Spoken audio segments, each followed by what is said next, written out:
Nós já aprendemos que Deus nos deu toda sorte de bênçãos espirituais em Cristo Jesus nas regiões celestes. Isso, queridos, é uma declaração da verdade.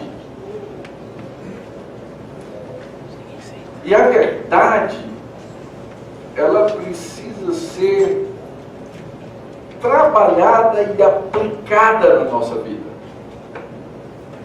E finalmente ser traduzida na maneira como nós vivemos. Mas às vezes até a própria expressão de que as bênçãos nos foram dadas nas regiões celestes parecem que estão longe da gente, não é? No dia a dia, na caminhada, nas lutas, nas dificuldades. E a minha oração, queridos, é que hoje, pela palavra de Deus, ao lermos esse texto na carta aos Efésios, nós possamos mais uma vez ter a verdade reafirmada e o Espírito Santo aplicando essa verdade às coisas que nós precisamos viver no dia a dia. Nossa exposição de hoje, ela é do verso 6, a parte 2, até o verso 10 de Efésios, capítulo 1. Mas eu quero ler a partir do verso 3, lembrando que nós já vimos no domingo anterior. Então vamos ler Efésios 1, de 3 até o verso 10. Diz assim a palavra do Senhor. Bendito o Deus e Pai de nosso Senhor Jesus Cristo, que nos tem abençoado com toda sorte de bênção espiritual nas regiões celestiais em Cristo.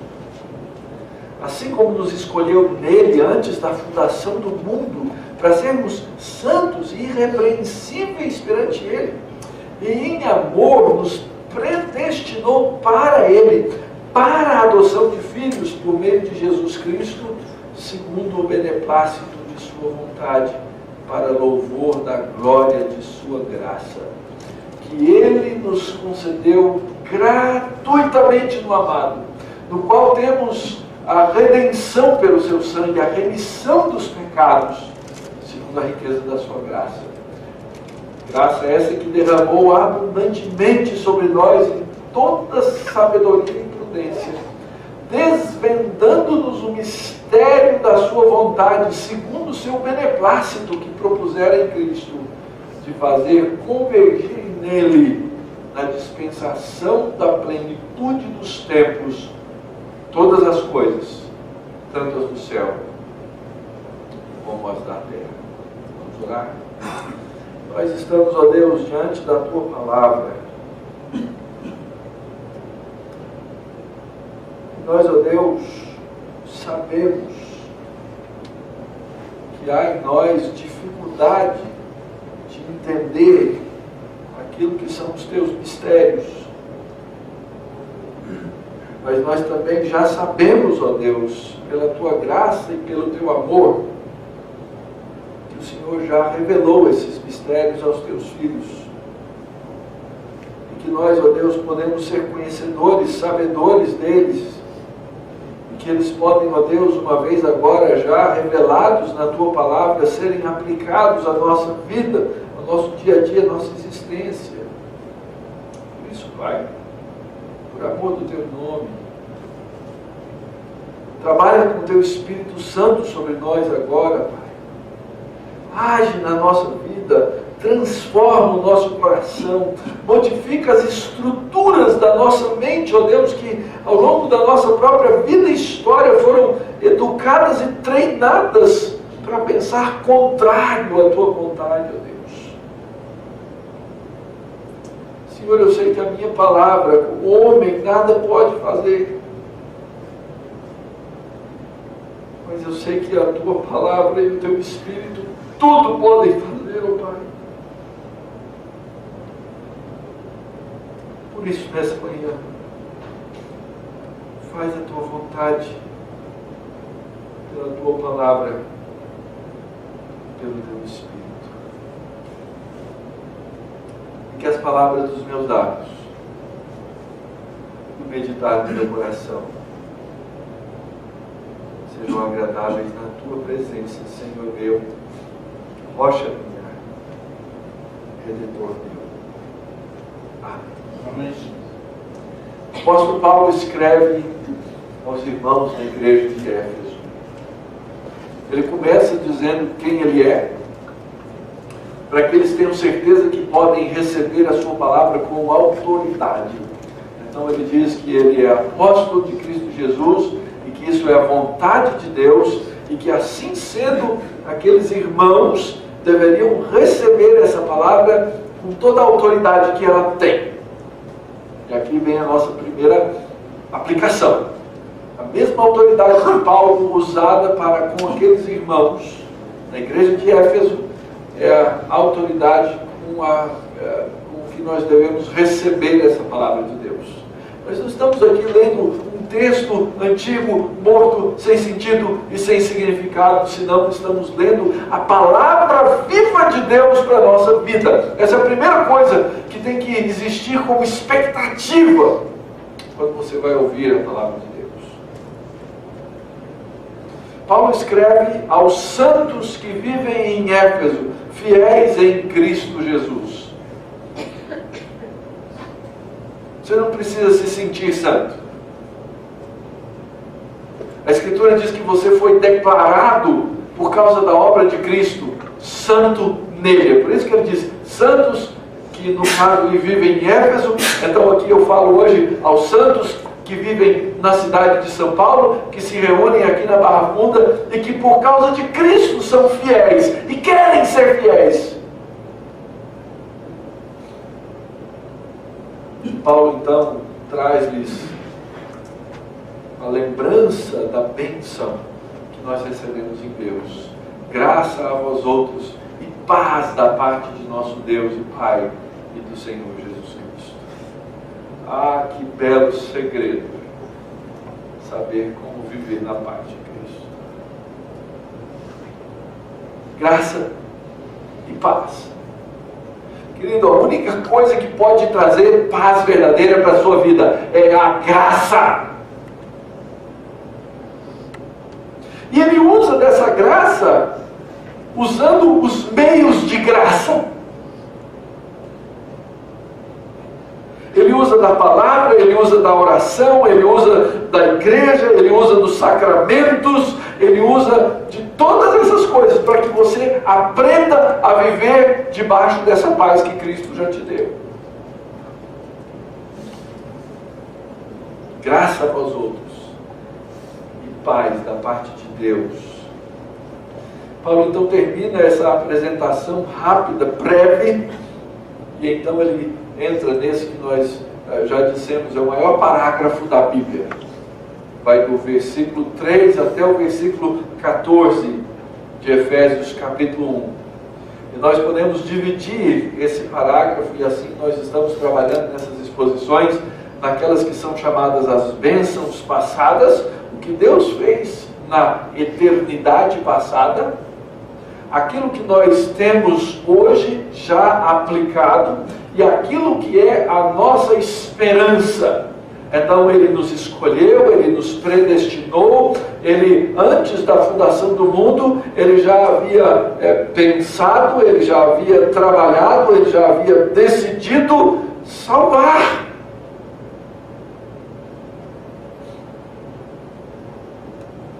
E é interessante saber que o meu nome não será escrito no livro da vida. E que meu nome não foi escrito no livro da vida no dia em que eu criei. Mas que meu nome está escrito naquele livro. Desde a eternidade. Porque Deus resolveu desse jeito. E agora então, porque Deus fez essas coisas, porque Deus trabalhou nessas coisas, porque Ele me elegeu, porque Ele trabalhou isso antes da fundação do mundo, eu aprendo que Ele fez isso com um propósito. E aí nós vimos na exposição passada que Ele nos criou para sermos irrepreensíveis. E isso deve criar em nós um desejo profundo de santidade. Ele nos abençoou nas regiões celestiais em Cristo Jesus, para que nós aprendamos a viver essa vida. E tudo isso com um alvo. O texto diz assim: para o louvor da glória da sua graça. Então, o nosso grande segredo é aprender a viver para o louvor da glória da graça de Deus. Nós precisamos aprender a amar a glória de Deus. Nós precisamos aprender a desejar essa glória de Deus. Manifesta na nossa vida, nos nossos relacionamentos, nas coisas que fazemos. Porque nós fomos eleitos para essas coisas. E nós vamos ver hoje, na continuidade do versículo 6 em diante, que nós temos fundamento para viver dessa maneira. O texto diz que nós recebemos uma redenção no presente. Eu não quero infantilizá-los, mas você precisa repetir aí na sua mente, na sua cabeça, lembrando: eu sou um redimido. Esse é um tema fundamental, essencial na história do Evangelho. Esse é um tema fundamental na Bíblia toda. O que significa isso? Redenção. Para muita gente, dependendo da cidade que mora, redenção é um bairro, né? Redenção é um bairro. Mas é muito mais do que isso, queridos. A redenção na Escritura significa libertar de um cativeiro. Redenção significa libertar de uma escravidão. Redenção significa pagar um resgate para que alguém possa ser livre dessa escravidão. E o nosso texto nessa manhã começa dizendo exatamente isso. Ele nos concedeu isso no amado, porque nós temos redenção. Você, eleito de Deus, filho de Deus, foi liberto do cativeiro. Sabe qual é o nosso grande problema? Qual é o nosso grande defeito? É aprender a viver livres depois que nós fomos escravos.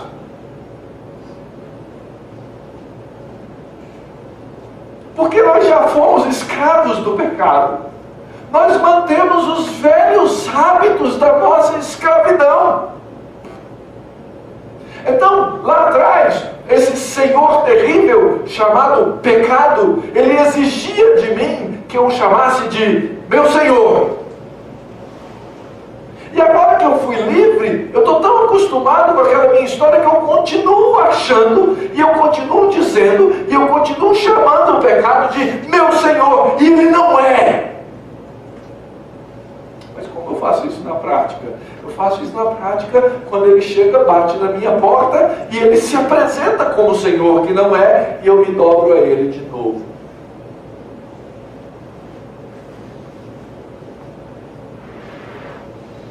Escravidão do pecado é algo do qual nós já fomos libertos e que nós não podemos voltar lá mais para ver como andam aquelas coisas. Nosso Senhor já pagou o resgate.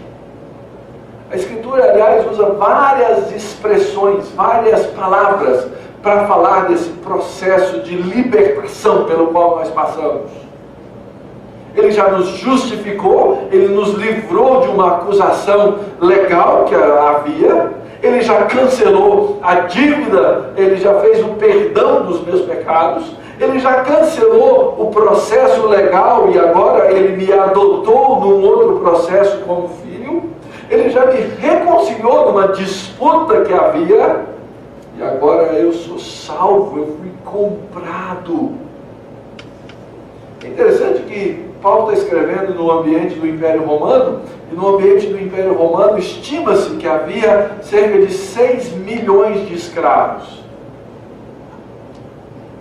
E para alguém ser liberto da escravidão só tinha um jeito: ele tinha que ter o dinheiro para pagar por aquilo.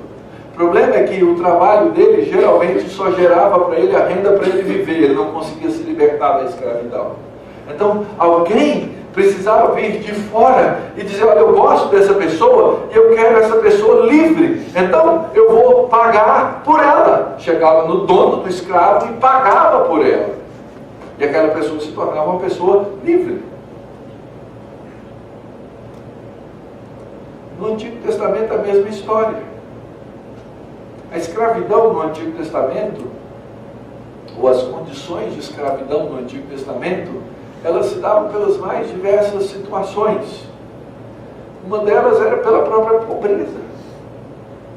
As pessoas se tornavam escravas de um estado de pobreza. E aí então alguém precisava, e para isso elas precisavam trabalhar de maneira escrava. Alguém precisava vir de fora para resgatar. Lembra-se da história de Ruth?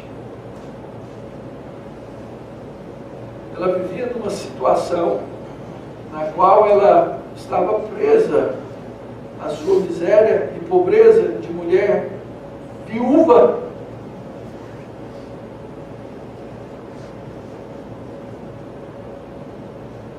Ela precisava de um resgatador. No Antigo Testamento ele era chamado de Goel. E aquele homem Boaz, que era relacionado à família, chegou para comprar a liberdade dela, daquela condição, daquela maneira como ela vivia. Essa redenção, queridos, ela é mencionada vez após vez na Escritura. A Escritura vai dizer que nós somos libertados de maneira específica do pecado ao qual nós éramos escravos, diz o apóstolo Paulo lá em Romanos. A Escritura nos ensina que Cristo foi dado pelos nossos pecados para que Ele pudesse nos livrar dessa geração presente maligna, de acordo com a vontade do Pai. A Escritura afirma que nós fomos redimidos até mesmo da escravidão ou da maldição da lei, quando Cristo se tornou maldição no nosso lugar. E assim vai.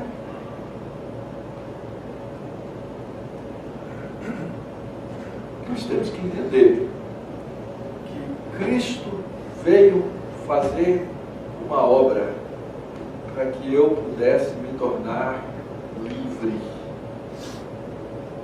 Livre. Não mais escravo do pecado.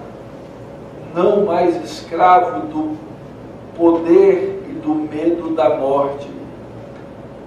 mas para que nós fôssemos completamente livres em Cristo Jesus.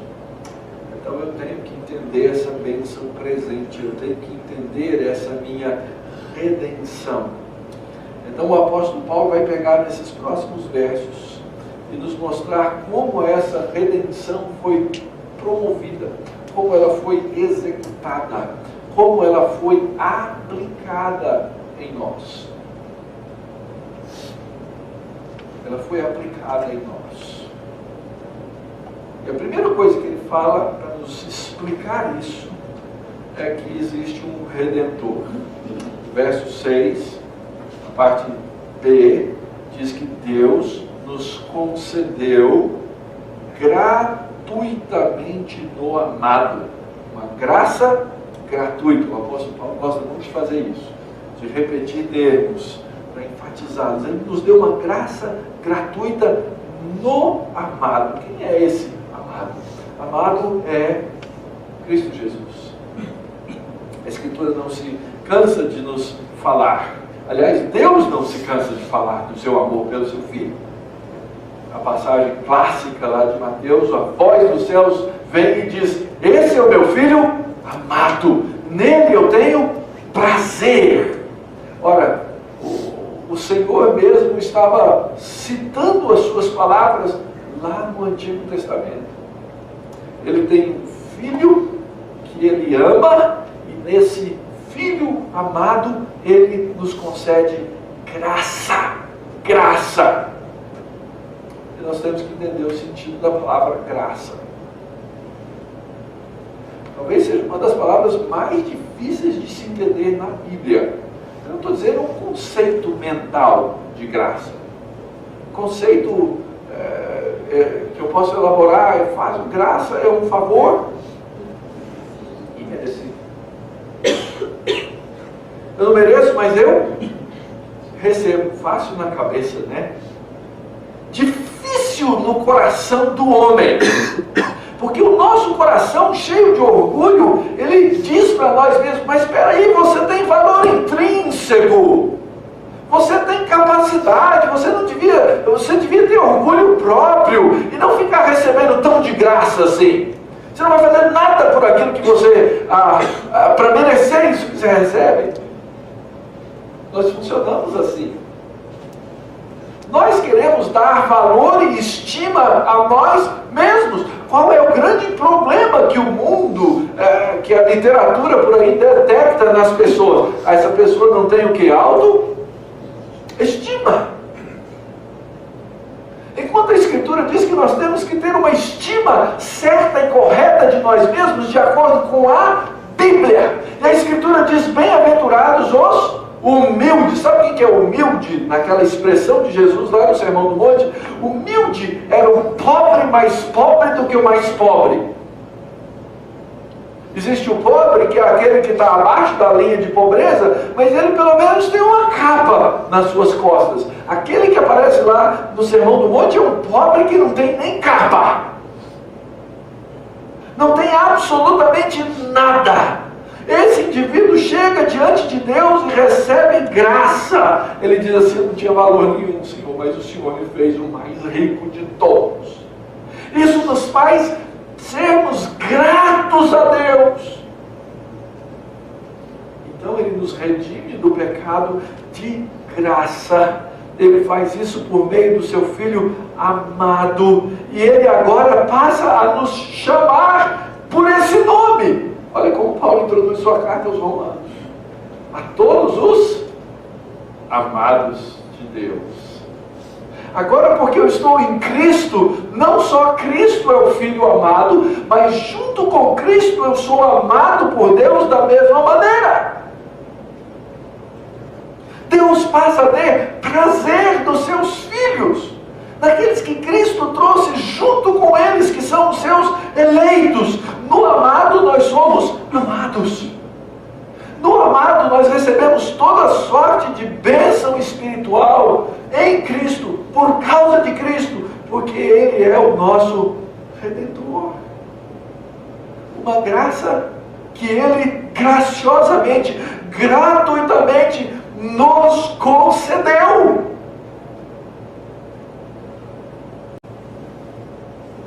porque Ele resolveu nos amar.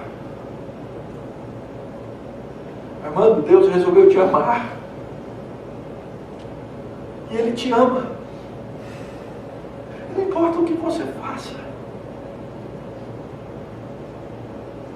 Essa verdade, ela tem que arraigar-se na nossa vida, no nosso coração. Eu sou amado. E esse amor de Deus é um amor incondicional. E esse amor de Deus tem que ser a minha segurança. Minha segurança. Sabe aquele sentimento que filhos às vezes costumam ter com relação aos pais, quando os pais são exigentes demais? E eles vivem naquele medo, naquele temor assim: eu não quero decepcionar os meus pais. Eu tenho que fazer, porque se eu não fizer, quem sabe os meus pais vão deixar de me amar. Deixa eu dar uma notícia para você, querido. Essa possibilidade não existe com Deus. Isso chama-se graça.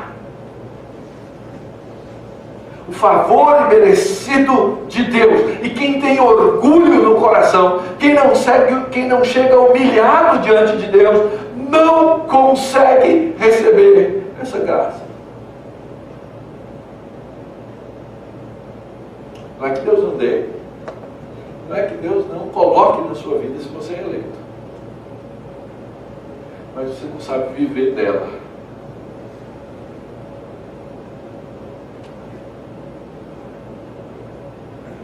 Nós somos eternamente devedores a Deus, queridos. Mas Ele chegou para mim e falou assim: olha, você não me deve nada. Essa é a maravilha do Evangelho. Eu devo tudo para Deus, e Ele me diz assim: você não me deve nada.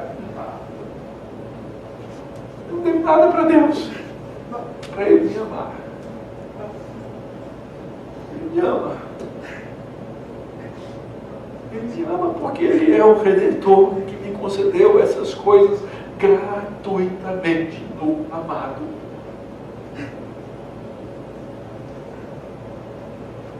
No amado, eu recebi toda sorte de bênção espiritual.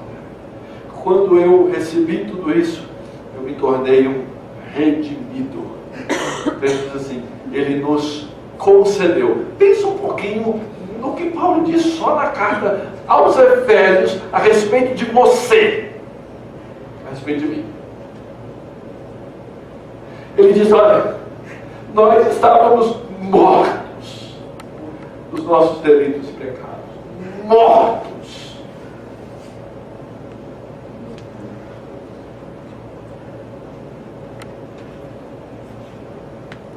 A morte, queridos, é uma situação insolúvel para nós homens. Depois que morreu. Depois que morreu. Mas mesmo que humanamente não houvesse qualquer solução, Deus dá a solução, porque Ele é o Senhor soberano. Então eu andava morto dos meus delitos e pecados, mas Ele me concedeu graça gratuitamente no amado. Eu sei como eu andava, queridos. Eu andava de acordo com o curso desse mundo. Sabe a tradução contemporânea desse verso? Eu andava do jeito que o diabo gosta.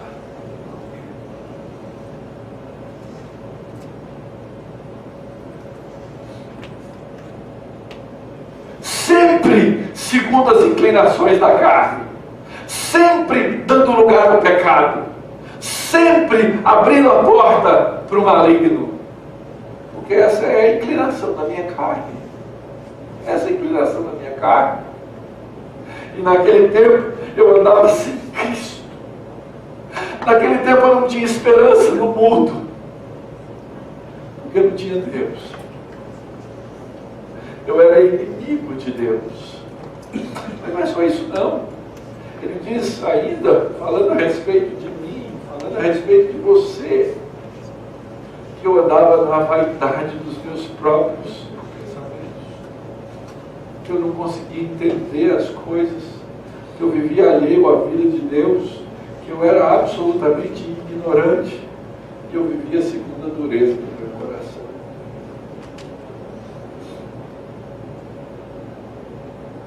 Mas isso não se aplica mais a mim, a não ser no passado. Agora eu sou um redimido. O próprio apóstolo Paulo chamou aqueles irmãos que viveram dessa maneira anteriormente, e agora ele chamou de santos e fiéis em Cristo Jesus. Nós precisamos ser lembrados disso pela palavra de Deus constantemente. Diga no seu coração, saiba da sua mente, eu sou um redimido de Deus. Por isso eu não sou mais escravo. Por isso eu já recebi isso de maneira absolutamente gratuita. Para que a minha vida fosse diferente. Para que eu passasse a andar naquelas boas obras, as quais Deus de antemão preparou para que eu andasse e vivesse. Para que eu buscasse, para que eu desejasse, para que eu almejasse cada uma delas. Cristo se deu por nós, para nos redimir desse estado, para poder hoje te chamar de redimido. Lembra quando deu aquele negócio dos índios, que todo mundo andava mudando o nome no Facebook? Era os Caiobás, lembra?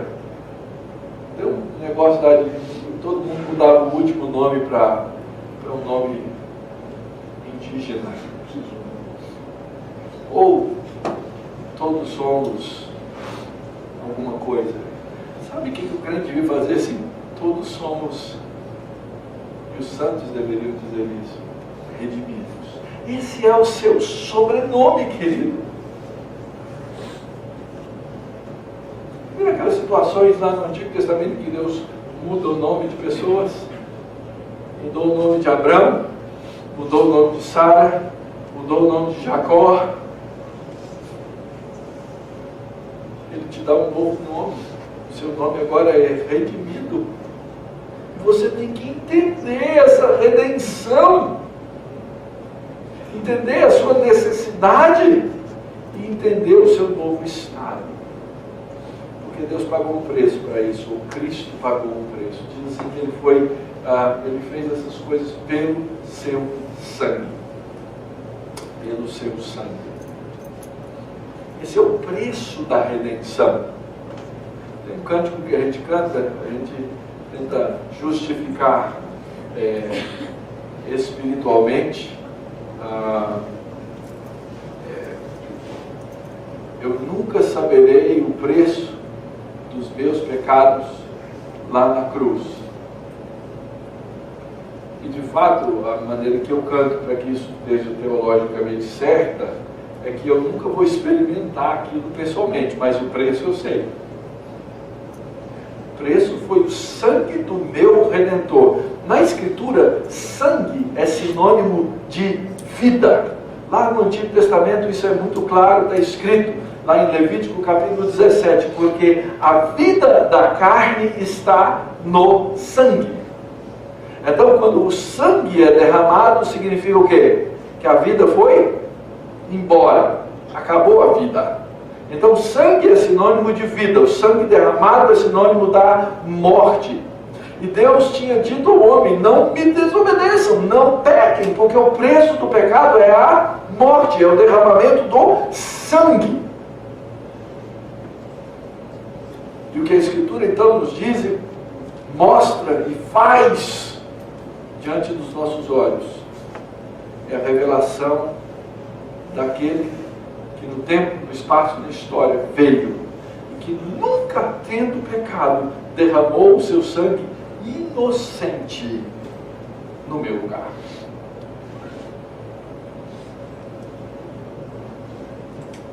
Ele faz isso. Ele faz isso. Ele já fez isso. A redenção já foi cumprida. Não foi por coisas temporárias que eu recebi essas coisas, mas foi por algo eterno que eu recebi essa redenção, que eu recebo hoje. O apóstolo Pedro, instruindo a igreja, diz: sabendo que não foi mediante coisas corruptíveis, como prata ou ouro, que fostes resgatados do vosso fútil procedimento que os vossos pais nos legaram. Deixa eu mostrar aqui para vocês. Alguém talvez chegasse e dissesse assim: olha, eu vou comprar a sua salvação. Raquel, você vai ser salva porque eu vou pegar todo o ouro do mundo e colocar na sua conta. Pode ser que até por um tempo a gente pensa: poxa, Raquel, todo o ouro, não é possível que não pague. Mas essas coisas se corrompem. Não foi mediante coisas corruptíveis. Foi mediante algo incorruptível. Verso 19: mas pelo precioso sangue, como de um cordeiro sem defeito e sem mácula, o sangue de Cristo, é que eu fui liberto dessa condição aqui, da morte para a vida. Então, eu sei o preço. Eu só não paguei pessoalmente por ele, mas eu sei. Então eu tenho, queridos, um resultado. A Escritura diz, o apóstolo Paulo mostra, nós temos a remissão dos pecados segundo a riqueza da sua graça. Que aparece uma outra expressão. A primeira expressão foi redenção. A redenção, vamos lembrar aqui a parte didática, foi o quê? Foi pagar para libertar da escravidão. Eu já recebi essa redenção. Agora, porque isso me foi dado, eu também tenho remissão. Essa remissão significa mandar alguma coisa embora ou afastar alguma coisa. O exemplo disso, da onde o apóstolo Paulo tira essa expressão, vem lá do Antigo Testamento.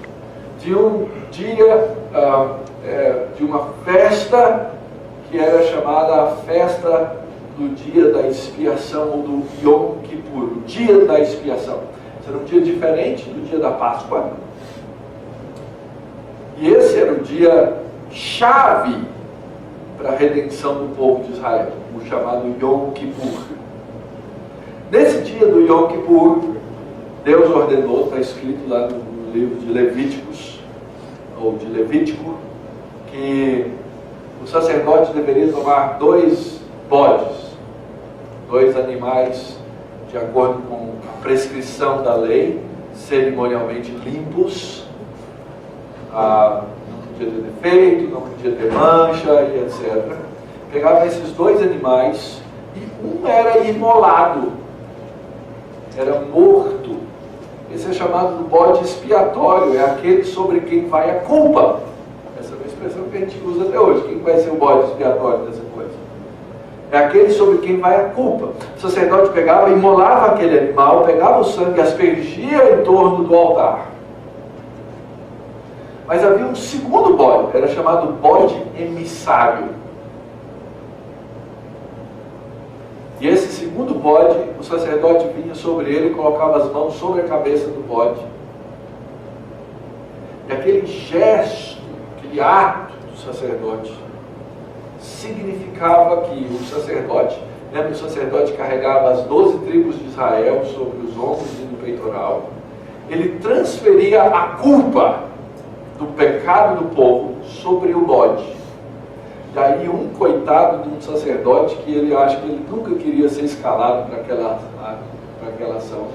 Ele tinha que pegar e andar no deserto, e andar no deserto, e andar no deserto, e andar no deserto, até um ponto que ele largava aquele bode sozinho, de maneira que o bode não pudesse encontrar o caminho de volta.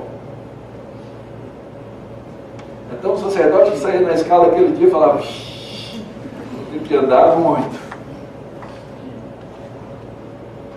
Ele largava o bode emissário lá no meio do deserto, para que ele nunca mais voltasse. E essa remissão, o bode que levava a culpa embora, representava o perdão recebido pelo povo. O primeiro, a maneira, por meio do sangue. O segundo, a distância. Desde a eternidade até hoje, aquele que foi eleito e perdoado por Deus, recebeu esse perdão.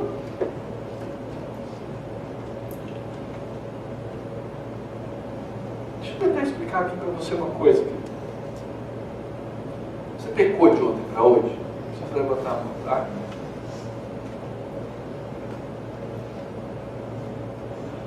Deixa eu dizer para você, esse pecado não pode te afastar de Cristo Jesus.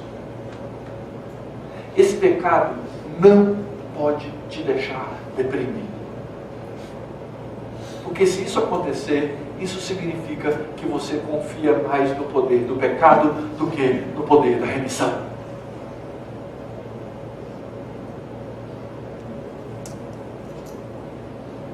O que me autoriza, o que me permite vir aqui, ficar na frente de vocês, pastor, figura espiritual, e dizer essas verdades para vocês, como se eu não tivesse pecado? Nada. Sabe por quê? Porque eu pequei. Então eu tenho que ter alguma coisa fora de mim que me autorize a falar a verdade para vocês. E é o perdão que eu recebi. O perdão não me autoriza a pecar. O perdão não me incentiva a pecar. Mas o perdão me dá a certeza e a garantia de que eu não tenho mais nenhuma condenação, porque não há condenação para aqueles que estão em Cristo Jesus. Perceba, a remissão dos pecados segundo a riqueza da sua graça que Deus derramou abundantemente sobre nós. É grande isso! Mais do que eu posso imaginar. Mas é aquilo que eu tenho que aprender. O mundo não gosta dessa ideia. Um psicólogo comportamentalista, por exemplo, ele vai dizer, não, você não tem como não pecar. Porque as coisas do seu comportamento, elas não são sua culpa. Elas são culpa dos seus genes, são culpa dos seus pais, são culpas do seu meio ambiente, é culpa de alguma coisa externa a você. A Escritura não diz isso. A culpa diz, olha, a culpa do seu pecado é sua. Mas o Evangelho também diz, você é um remido. Então, deixa isso na mão de Deus, porque Ele disse que ia resolver isso. E lá foi embora o bode emissário. E a culpa foi removida. E o perdão foi dado. E agora eu tenho essas coisas Cristo Jesus de maneira abundante. Esse é o Evangelho da graça, meus irmãos. Esse é o Evangelho da graça de Cristo Jesus.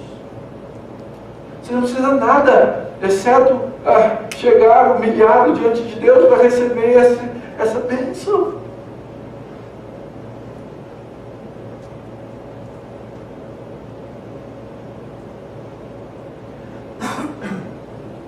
Não viva deprimido pelos seus pecados. Não viva deprimido pelos seus pecados.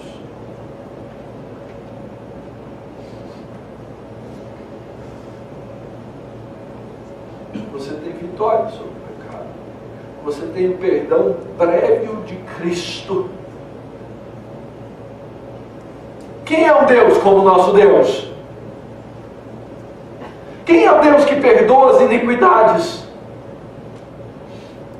e que redime o seu povo? É o nosso Deus, é o meu Deus. Deus não mostra a sua ira para sempre.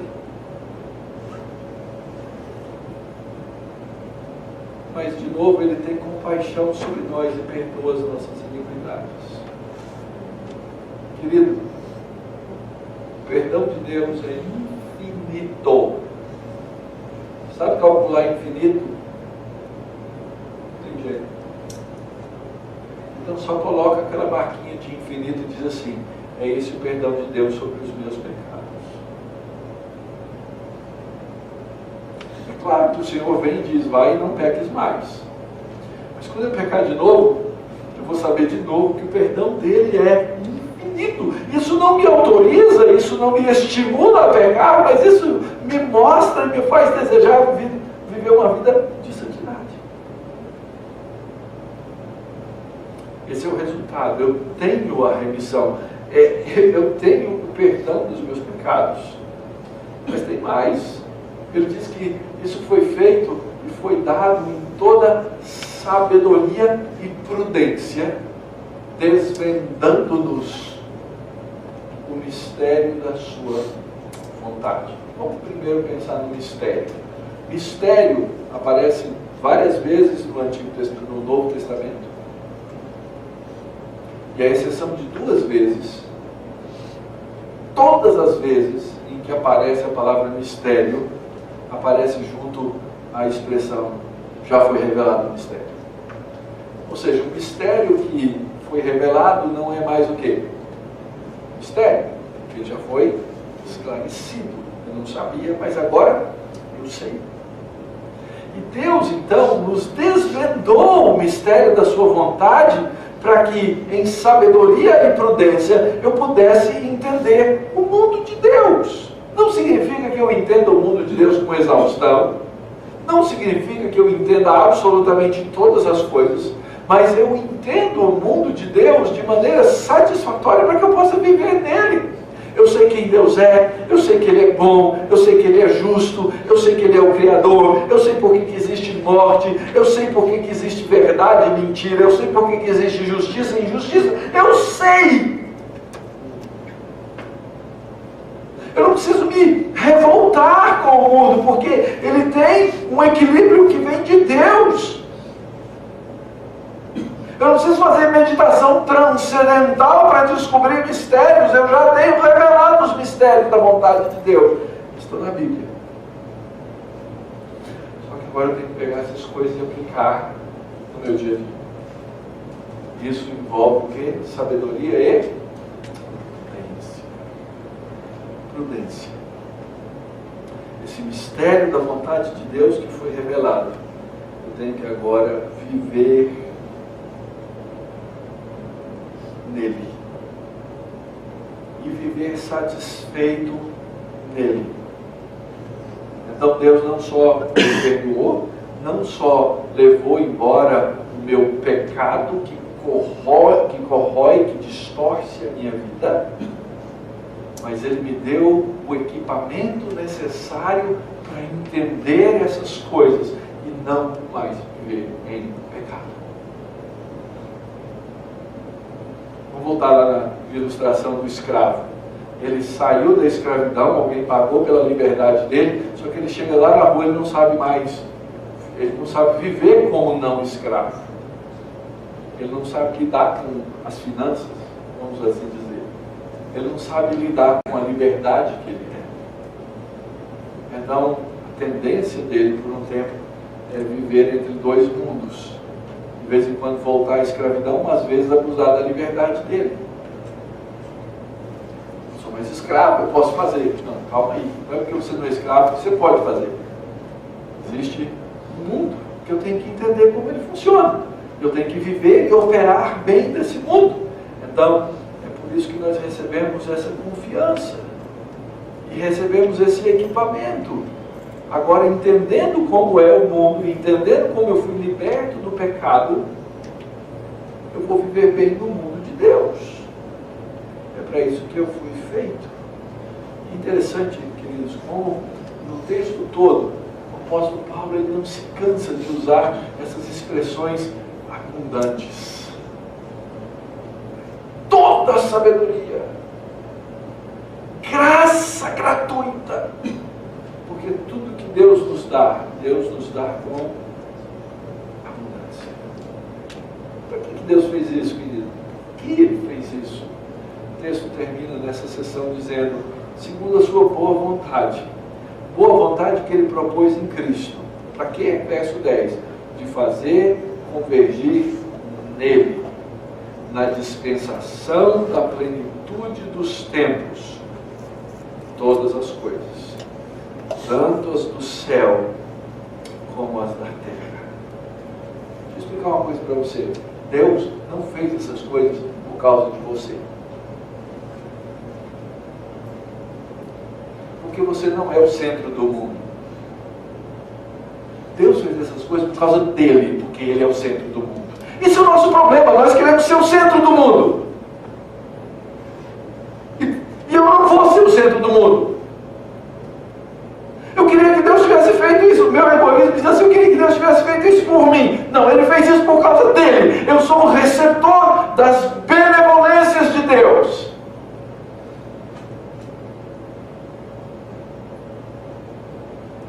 Não foi esse o primeiro pecado? Deus falou, está aqui, tudo é meu, tudo foi feito por mim, por meio e para a minha glória. Então, sejam felizes, vivam bem. Porque eu criei vocês para mim. Foi isso que Deus fez no começo, queridos. Mas aí chegou a peste da serpente e cativou os pensamentos dos homens. E disse assim, você pode ser tão importante quanto Deus. Aliás, você pode ser igual a Deus.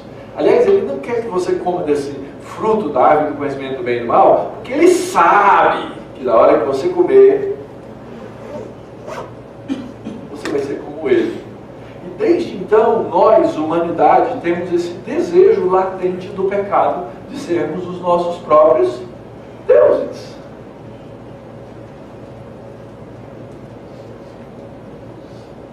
Mas eu sou parte da história de Deus, eu sou parte do plano de Deus. E ele fez essas coisas para ele mesmo, para que na dispensação da plenitude dos tempos, na vida do seu Filho, todas as coisas do céu e da terra apontassem para um só, Cristo Jesus. Então você quer saber como que a sua vida vai ser vivida para Cristo? Aponta para Ele. Na hora de resolver um conflito, aponta para Ele. Na hora de tomar uma decisão, aponta para Ele. Viva para Cristo. Foi para isso que Ele te abençoou com toda a sorte de bênção espiritual nas regiões celestes em Cristo, para que você pudesse viver para Cristo e não para você. Então, no dia que eu parar de viver para mim mesmo, eu vou aprender a viver para a glória de Deus. Diante de todas essas coisas, queridos, o que é que nós devemos fazer? O que a gente precisa fazer dessa riqueza que a gente tem em Cristo Jesus? Use-a! Use-a!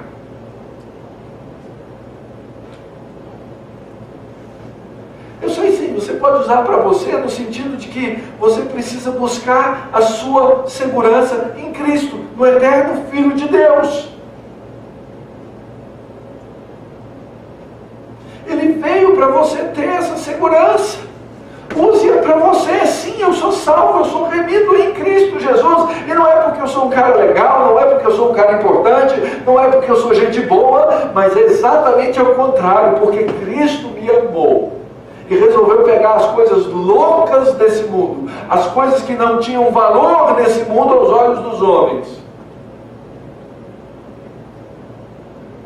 para mudar a história.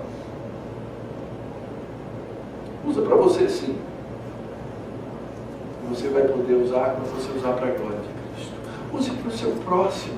Sabe uma coisa que falta na igreja de Cristo? Chama-se reafirmação. Nós temos uma tendência normal, natural, que vem do nosso pecado, de sermos legalistas e de sermos muito parecidos com aqueles chamados fariseus. Então a gente vive por comparação. E a gente, quando vive em comunidade, a gente vive em comunidade por comparação. Aí quando a gente vê o pecado do outro, o que a gente faz do pecado do outro? A gente aponta o pecado do outro. gosta de apontar o pecado do outro em amor. A gente gosta de apontar o pecado do outro em legalidade. Irmão, quando você vir seu irmão pecar, seja ele qual for o seu irmão, seja o seu cônjuge, seja o seu filho, seja a sua filha, seja o seu colega da igreja, qualquer um, seu amigo, seu irmão, afirme-o da beleza de Cristo, da verdade de Cristo, da necessidade que ele e você têm de Cristo. Isso vai fazer toda a diferença. Use essa verdade para o próximo. Então, sobretudo, use-a para a glória de Deus.